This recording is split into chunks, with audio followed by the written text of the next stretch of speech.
কি সুন্দর লাগছে দেখে, কথা বুঝে আসছে। আমরা সবাই ক্রিকেট যাবো তো নাকি? ডাক বসিয়ে ইনশাল্লাহ, আপনারা ফাঁসিয়ে দেবেন না?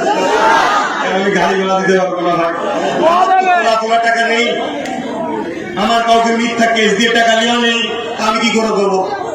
অতএব আলহামদুলিল্লাহ, যদি রাস্তায় ঢুকে দেয়,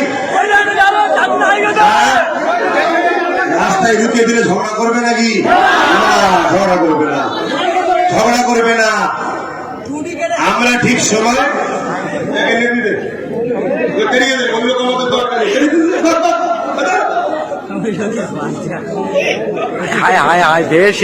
এই ভালো মজলিসে ফের সেই একই কথা। আমরা চোর খুনিয়ে চলি না, ঠিক না? ইসলাম যেটা শিখিয়েছে আমরা সেটা করি। বসা বাচ্চা ধান্দারা এইসব কিছু মোনাফিক আমার কওমের মধ্যে ঢুকে আছে, এই সকল শয়তান থেকে দূরে থাকবে। এক কথা বুঝে আসছে? যত ঠান্ডা থাকবে তত জিত তাড়াতাড়ি হবে।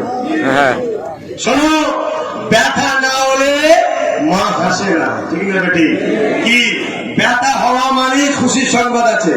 কি যত আমাদের উপর জুলুম হচ্ছে খুশির সংবাদ আসছে, ঠিক না বেটি? অতএব ব্যথা যত বাড়বে তত তাড়াতাড়ি সন্তান আসবে, যত জুলুম বাড়ছে তত ক্ষমতার সিংহাসনের ঢাল আস্তে আস্তে বাড়ছে। অতএব কেউ যদি কোনো জায়গায় রোখে, সে যাতে রুখতে না পারে, আমরা প্রেস কনফারেন্সে বলে দেবো, কেউ রুখবে না, আমাদের সব লাইন জানা আছে রে বাবা। কথা বুঝে আসছে না? কেন আজকে আমি এই রাস্তাতে যাবো, আপনি রুখে দিলেন, কালকেও তো আপনি যাবেন, তখন আমি রুখে দেবো। কি ঠিক না গাড়ি? ব্যাস, আপনি আমায় রুখবেন না, আপনি আপনার প্রেমিক দিলে থাকুন, আমি আমার ভালোবাসার মানুষদের রাখবো। কি দেখা যাবে না গম, আলু, চাল, পেঁয়াজ, তেরপল, কি বলে, গাড়ি ভাড়া দিয়ে, পাউরুটি দিয়ে ভয় দেখিয়ে লোক কত হয় আর ভালোবাসার লোক কত যায়, দেখা যাবে না? ইনশাআল্লাহ আজ এই জনসমুদ্রের মধ্যে দিয়ে, জনসমুদ্র বলা হয়, জনসমুদ্রের মধ্যে দিয়ে আমি আপনাদের কাছ থেকে বিদায় নেবার আগে বলে যাচ্ছি, খুব সাবধান, আপনারা সামনে দুটো কাজ করবেন না। একটা হলো গণতান্ত্রিক প্রক্রিয়ায় আন্দোলন করবেন, কিন্তু আপনাদের ঘরে কিছু ইসলামিক ছবি দিয়ে এই বাংলাতে কিছু দুষ্কৃতীরা দাঙ্গা লাগাবার জন্য রাস্তায় নামাতে চাইবে, সরে যান, রাস্তায় নামাতে চাইবে। কথা বুঝে আসছে?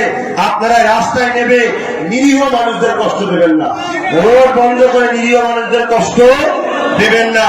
পদমিছিল করবেন পরপর একটা একটা, আর কোন ভ্যানওয়ালা গরিব মানুষকে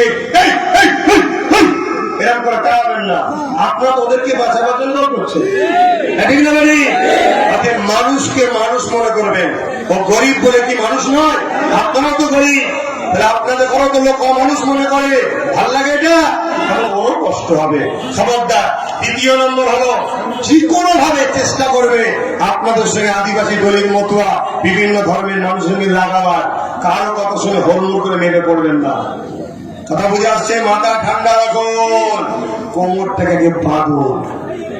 কথা বুঝে আসছে? প্রতিটা ধর্মে কিছু ভাড়াটিয়া কোলাঙ্গার আছে, কিছু টাকা দিল, দিয়ে তাকে লাগিয়ে দিল, লাগিয়ে দেওয়ার পরে শেষ হয়ে যাবে, নিরীহ মানুষগুলো মারপিট করবে, ওই সুযোগে কিছু ধান্দাবাজ লোক, দুর্নীতির রাজনীতিবিদ, তারা রুটি শেখবে। এই দুটো কথা মাথায় রাখবেন। আর যে ছড়া প্রচার করতে বলেছি, প্রচার করবে।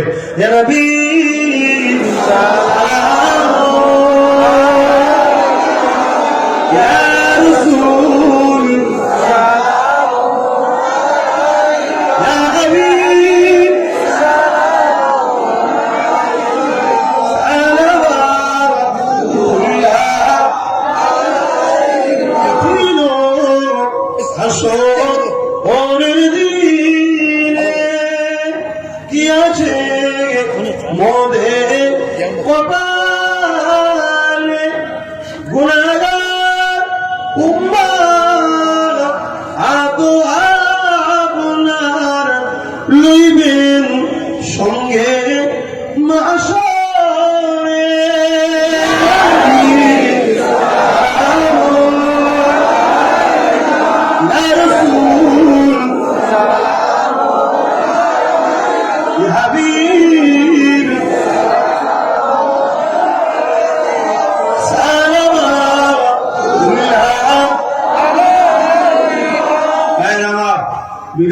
আপনাকে দোয়া চাওয়ার আগে আরেকটা কথা মনে পড়েছে বলে দিই, জীবনে কোনোদিন আমার ফটো দিয়ে কোনোদিন ব্যানার করবেন না। যদি কেউ করেন সে আমার কেউ না। কথা বুঝে আসছে? ফটো দিয়ে ব্যানার করবেন না। দ্বিতীয় নম্বর কথা, তাহলে আপনারা বিক্রি হয়ে যাবেন না তো? হাত তুলে বলুন, বিক্রি হবেন না তো? 1 লাখ টাকা দিলে, ঘর দিলে, মোবাইল দিলে, যদি ভয় দেখায় চলে যাবেন নাকি? চলে যাবেন নাকি? মনে রেখে দেবেন, 2021-এ অকাপ সম্পত্তির অধিকার ফিরিয়ে পেতে চান? গরিব মেয়ে গরিব ছেলেদের ফ্রি পড়ানোর ব্যবস্থা চান? মা বোন গরিবদের চিকিৎসা চান? বাপ ভাই গরিবদের ফ্রি চিকিৎসা চান? ইমাম ভাইদের মাইনের ব্যবস্থা চান? মুসলিম হোক, দলিত হোক, আদিবাসী হোক, মতুয়া হোক, প্রত্যেক সময়ের মানুষ প্রত্যেকটা বাড়িতে কম করে একটা করে চাকরি চান? আপনি চান প্রত্যেকটা মানুষ রাত্রে দুবেলা দুপুরে পেট ভরে খেয়ে শুতে চান? যদি এইটা চান তাহলে বিশ্বাস যদি করতে পারেন, এই খানদানের রাসূল আপনার সন্তান, আপনার ভাই, আপনার দেশবাসী, জাতি ধর্ম বর্ণ নির্বিশেষে 2021-এ আমার কথায় একবার ভোট দিতে হবে। পারবেন? পারবেন? পারবেন?